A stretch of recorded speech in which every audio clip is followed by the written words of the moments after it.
shows, which you may have seen a few of. The fun and adventure that has been living and loving with our wonderful firstborn child. Born on the 19th of July 2000 at 2.9 kilos, 2 weeks early, with a hole in his aorta, spending his first night in neonatal ICU. His parents were more bewildered than excited. Dylan had arrived, and the adventure began. He wasn't a good sleeper, but always enjoyed his food. At 11 months, he had his first bout of malaria, and by the age of 2, he had contracted malaria 11 times. As parents, it stunted his growth. As parents, this potentially life-threatening illness was not only a worry, but Dylan always got sick on a weekend or at night, which obviously affected our social calendar. We were very grateful to Nancy, the laboratory technician on the sugar estate in Malawi where we lived at the time, who often diagnosed malaria. +1 result was considered serious, but due to her and Dr. Albert's 24/7 availability and support, we often caught it when the parasite count was still occasional, which made the treatment more effective. As Dylan's immune system developed, fighting off malaria, taking daily prophylactics, he grew into a cheeky toddler whose first words were no and ball. Surviving a life-threatening car crash did not mean that he understood why his mum could not walk and carry him, and he occasionally kicked the crutches in frustration. His best friends at the time were Tanya, Kendall, who's with us tonight, and Sammy, until his big little brother Luke came along. We thought we'd sum Dylan up using 5 of his strongest traits. He's a survivor. Health-wise, in the first year, Dylan was a trooper. With a hole in his heart, a major car accident, 10 months, his first case of malaria at 11, 2 happy parents were there to celebrate his first birthday, which was a blessing indeed. Since then, he has broken 4 bones, survived 13 bouts of malaria in total, severe tonsillitis, a tonsillectomy, as well as bilharzia from Lake Malawi and MERS from Saudi Arabia, where we got to know the amazing Dr. Ahmed very well. The other trait of Dylan's is curiosity. Iona College measured their students' strengths, and it's no surprise that curiosity is Dylan's top strength.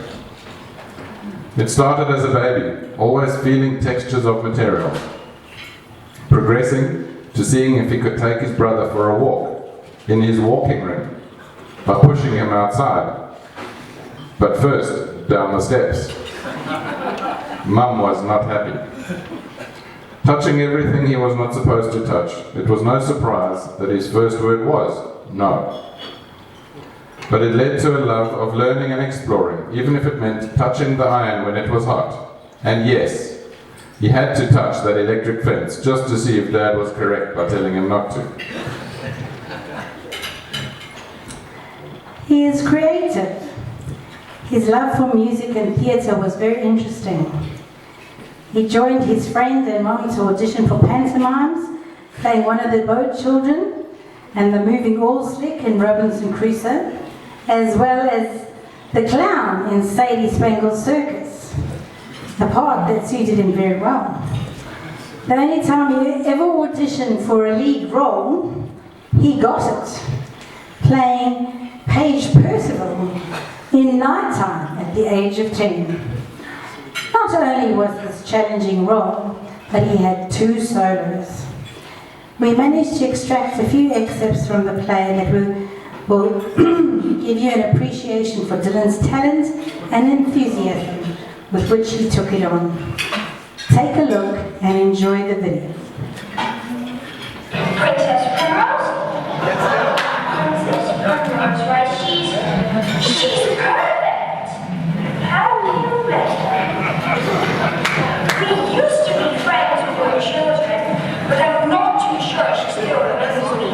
I can all meet her.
quite cold. The Saturn Knickerbockers were not a hit with Dylan, so all the dramas from there on were simply for fun and dancing. With a star sign of Cancer, it's no surprise that Dylan loved being in the water. And he could swim underwater at the age of just 2 years and 9 months. He won his first swimming race at the age of 4, and the long hours of swimming training, attending swimming meets, and tours to other schools and other countries began. It was good exercise living in the hot countries such as Malawi and Saudi Arabia. But Dylan's goal was to get a glass trophy at the Jeddah Classic. Much to his disappointment, he won ribbons, medals, plenty of certificates, but he wanted that glass trophy. The year he finally came second at the Jeddah Classic, they gave him a beautiful trophy, which, much to his disgust, was a miniature display of the old town of Jeddah in wood. Nevertheless, he tried and tried again until eventually he won his glass trophy a year later, only for it to be broken on the move to Australia. Still waiting for it to be fixed. He was also awarded a trophy as the most committed swimmer, which leads us to the 5th trait of Persistence. Despite not being awarded a Rector's Award at the Year 10 presentation evening, he kept going, and by the end of term 4, he'd achieved the marks he needed to not only get the glass trophy, but also the reduced fees for the remainder of the schooling, much to the delight of his parents. However, we did share the spoils with him. When his OP predictions changed during year 12 from a 5 to him coming home in a foul mood saying, "They've changed it to a 7, we had many talks about persistence, what it means and what it looks like. As a parent, you never forget what it feels like to be woken up at 6 o'clock in the morning with a boy shouting, "I got a 3! I got a 3!" when his final results came out. And even though it managed to get him accepted to do a combined engineering and business degree at QUT, it is persistence that will help him to finish. And as adults, we know that this persistence needs to be fostered every day to help us deal with a myriad of complex challenges that life throws at us continuously. Of all these traits that have been nurtured, they have been through faith, family, and friendships. The African saying says, "It takes a village to raise a child." So thank you to all of you from our family for being that village for us. Dylan. Not only have you survived, but you've learned skills that you will use daily. Our caring, fun-loving, quirky, curiosity-seeking boy has grown up to be a charming young man. The boy who played with sticks, which later turned into genuine Harry Potter wands and Hobbit swords, is now a man, believe it or not. We can't give you the key to the door because in April you and your brother got your own keys to your own place. So instead, bear with me.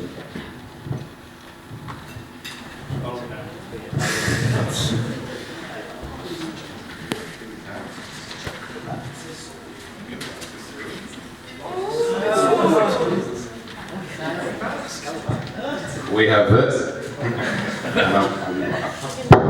Wait, Jacob, come here. Let me test this out. What? You took the video. Come here. I'll come here. What do you want to do? Just hold it out. If you can please take the knee for a blessing from us. Come on. Let me record this. Alright, give me a second. There we go. You are braver than you know, stronger than you seem, smarter than you think, and loved more than you know. Always stay true to yourself and your faith. May God bless you and keep you safe, happy, and healthy. Arise, dear Dylan, as you Join the adult world in spectacular form.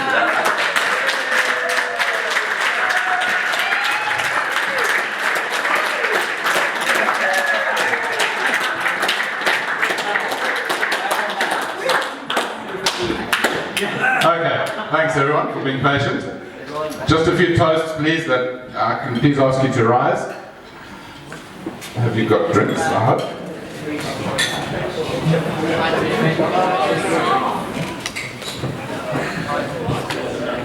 So, talking into my drink. We'd like to first toast absent friends and family, some of who are on Zoom over there, can only hear us and not see us. Thank you for all you've done in getting this crazy, wonderful boy to where he is today. Cheers.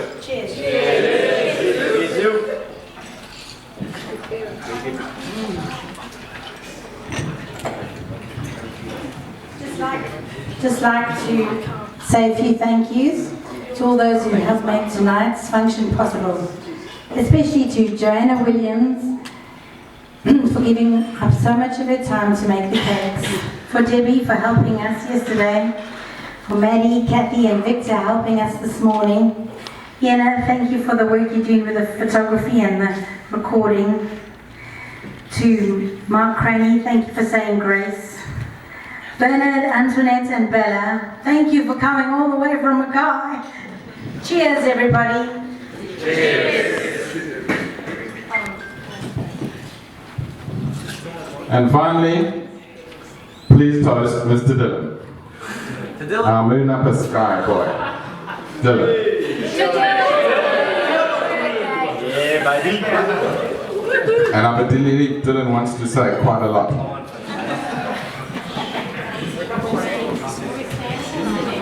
Oh, you're welcome to sit, thank you.